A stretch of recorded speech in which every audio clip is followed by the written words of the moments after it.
ಕವಿದ ಚಂದ್ರ ಹೊರಗೆ ಬರದೇ ಇರಲು ಬಾಳಲಿ ಶೂನ್ಯವೇ ತುಂಬಿರಲು ಭೂಮಿಯ ಸಿಡಿಯುತ್ತ ಬಿರಿದಿರಲು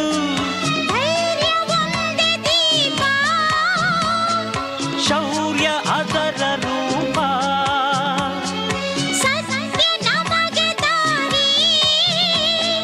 ಸುಳ್ಳೆ ನಮಗೆ ವೈರಿ ಆಡುವ ಈಗ ಜೀವನ ರಾಗ ಲಲಲಲಲಲಲಲಲ.